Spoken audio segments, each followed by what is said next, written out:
I think it is. Hopefully the coach will call soon and I can get back to my regular job. But till the team sends for me, I'm going to be your captain. I got to warn you about a few things here. Driving through Boston on board a duck is very bouncy. This is not a vehicle that we designed so we could take people sightseeing. These things are built for the U.S. Army so they could use them in World War II. And passenger comfort, not a real high priority with the military. So it's a bouncy ride. It's not a... Even in heavy traffic, Boston drivers are some of the friendliest drivers in the world. People in our city, they're always tooting their horns, saying hi to each other. Everybody thinks you're number one. But don't let it bother you if we get stuck in traffic. Doesn't bother me. We're not in a rush, right? Sightseeing. No big deal. Now the reason for this traffic jam, up in front of us we have a very typical Boston intersection. It's called Leverett Circle. At Leverett Circle we have 17 lanes of traffic merging into 2, then circling. Sometimes you'll see people with out-of-state plates stuck inside the circle with a terrified look on their face. I think it's spun off eventually. Once we get through the circle, we should have clear sailing for a little while. The way we like to describe our adventure, we say the Boston Duck Tour is a trip of freedoms, firsts, and fun. Freedom because you are in the birthplace of freedom in America. And this is the city where the American Revolution began. We're going to see some of the places where the events that led up to the American Revolution took place. We're going to pass by one of the battlefields of the American Revolution. We say firsts because Boston is one of the oldest cities in our country. And being such an old city, there's all kinds of things happening for the first time in America. I'll tell you about some of those. And then fun, that's the easy one. You all know we're going to drive this thing right into the Charles River. It's fun, right? It'll be good. Take you for a trip around town. I'll tell you about the history of Boston. Then we're going to come back here, drive into the river, go for a cruise upstream. When we're all done, I'll bring you right back to where we started out from. Now, the reason we say Boston is one of the oldest cities in the country is because we were settled in 1630. That's when the Puritans arrived here. Puritans did not leave their homes in England by choice. They were fleeing religious persecution. You know, if you lived in England in the 1600s, you didn't get to decide where or if you were going to go to a church on Sunday. All of the king's subjects were expected to worship at the church of the king. It was the Anglican church. The Puritans, they thought the king's church needed to be purified. That's why they called themselves Puritans. And that's why they risked their lives sailing across the Atlantic, moving here to a wilderness. Now, what the Puritans found when they got here was totally different than what you're going to see today. You know, obviously there are no buildings, but the land was completely different. In 1630, Boston was a tiny little peninsula. There's only about 1.5 square miles of land. You had the harbor on one side of the peninsula and the Charles River on the other. Now, through the years, what we've done is we've filled in an incredible amount of both Boston Harbor and the Charles River, and then we built on it. The city today covers about 40 square miles. So it's roughly 3/4 of downtown Boston today is man-made land. The neighborhood we are in right now was created in the late 1700s by filling in what was called the Mill Pond. This is part of the Charles River here. The way we filled in Mill Pond, we basically chopped off the top of the biggest hill on the peninsula, Beacon Mill, and dumped the material down into this part of the river and started building on it. So that was late 1700s. We were filling and building here in the Mill Pond.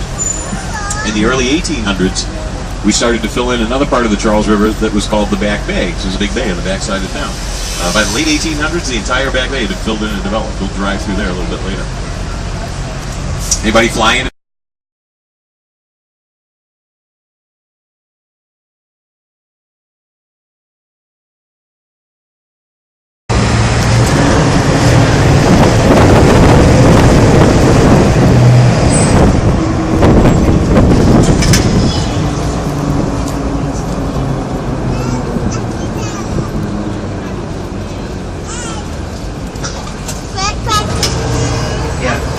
I stopped here because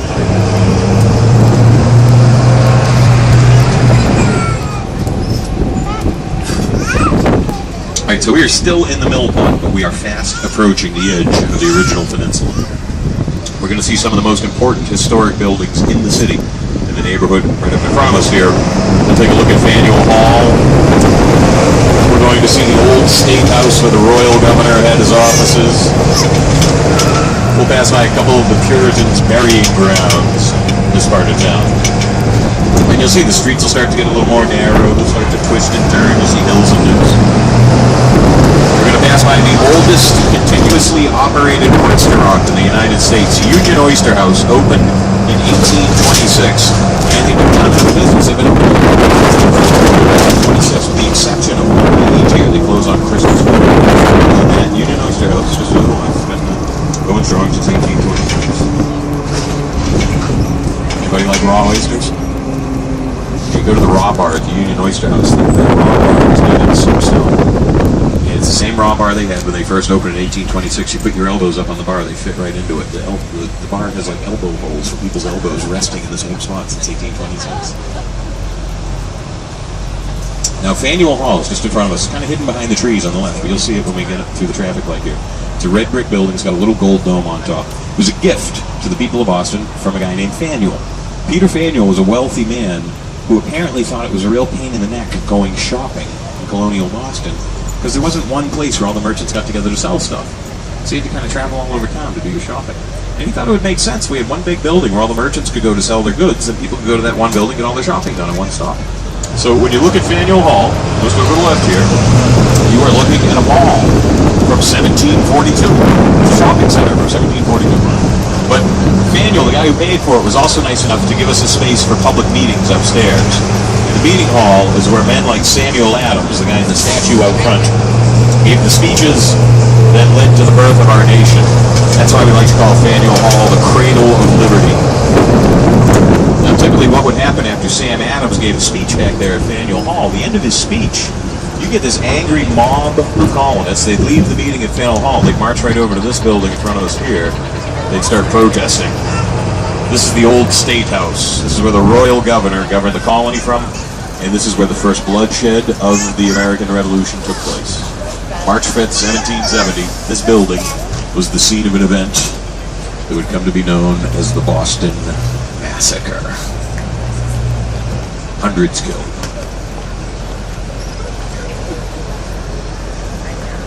You guys all buying that? Hundreds killed the Boston Massacre. She's got me on back. It's actually only 5. Now, apparently 5 is the magic number for massacre status in colonial Boston. Sounds better when you say hundreds, though. And, you know, that's why the colonists called it massacre. It was colonial propaganda. British soldiers never went around massacring people here. What had happened was there was a riot in front of the building. An angry mob of people surrounded a small group of soldiers, and some people in the crowd started throwing stuff at them, so the soldiers defended themselves. They fired their weapons. The crowd immediately dispersed, but 7 people were hit by the gunfire, and 5 of them ended up dying. So it was certainly a tragedy, but it really wasn't a massacre. And most Bostonians knew that.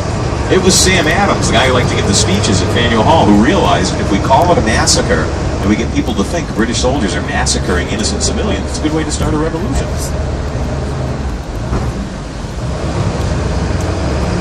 We have the King's Chapel burying ground on the left. There's a woman buried over here. Her name was Elizabeth Payne. Elizabeth was forced by the Puritans to wear a big red A on her shirt. First cheerleader. Something like that. Inspired Nathaniel Hawthorne to write his novel, The Scarlet Letter. The Parker House Hotel, front was on the left, oldest continuously operated hotel in America. In 1918, there's a foreign student studying engineering at MIT. He got a part-time job working in the kitchen at the Parker House Hotel. So he probably baked a few Parker House rolls. Have you ever had a Parker House roll? That's where they invented them. It's also where they invented Boston cream pie. This guy probably made some Parker House rolls. He probably made a couple of Boston cream pies. When he wasn't busy with his studies at MIT or working in the kitchen over here at the Parker House, he thought the American Revolution was fascinating. An army of farmers, the American colonists, took on the most powerful army in the world, the British Army, and won the war. The guy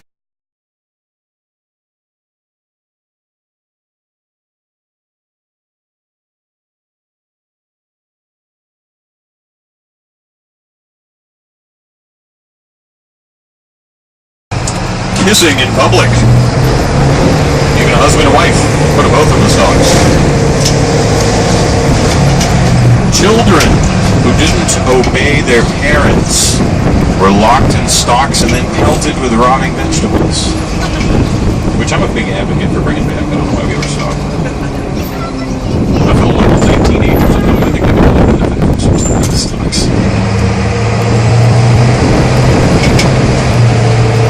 I said falling asleep in church. A Puritan would never call their house of worship a church. A Puritan house of worship was a meeting house. And apparently it was a big problem, people falling asleep at the Puritan meeting house, because at the back of the Puritan meeting house, they'd have someone who would stand there and watch the congregation for people who had nodded off. And if this guy saw you had fallen asleep during the meeting, he had a long stick. One end of the stick had a feather, and the other end was like a hammer. And if you were an adult and you had fallen asleep, he could walk down the center aisle of the meeting house, and then he'd use the feather end of the stick. He'd tickle the bottom of your nose to wake you up quietly so you wouldn't disturb the meeting. Children got the hammer, and kid would get a little crack on top of that end if they fell asleep. Kids had it rough in viewership cost. Now we're going to pass by one more historic burying ground. It's the central burying ground over to the right here on Boston Common. A lot of the wounded from the second battle of the American Revolution, Battle of Bunker Hill, were brought to the Common for medical attention. The men who did not recover from their wounds were then buried on the Common. We're going to turn on to Charles Street down here. Charles Street is going to bring us right in between Boston Common on the right and Boston Public Garden on the left. Public Garden is a man-made park. We created the Public Garden by filling in a little bit of the bay on the backside of the city. The park was dedicated in 1837.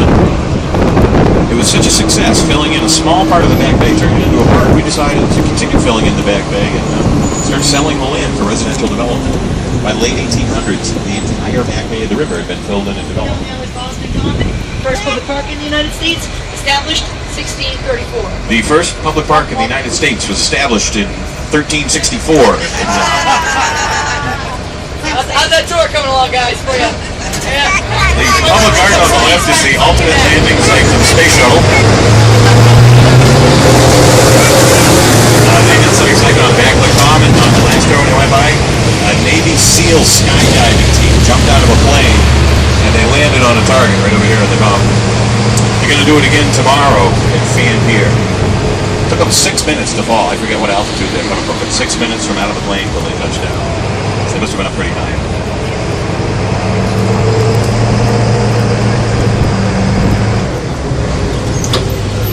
This is Beacon Street. It's a little back up here. So is anybody going to stay in town for tomorrow for all the festivities? If you don't like crowds, you're not going to have a good time. It's going to get really crowded. The Pops concert is it's the biggest event in the city every year. July 4th is the biggest event in Boston every single year. There's a practice concert tonight. So if you want to see the concert without the crowd, it'll still be crowded. But I mean, tomorrow night's going to be 500,000 people. Tonight, a couple of thousand.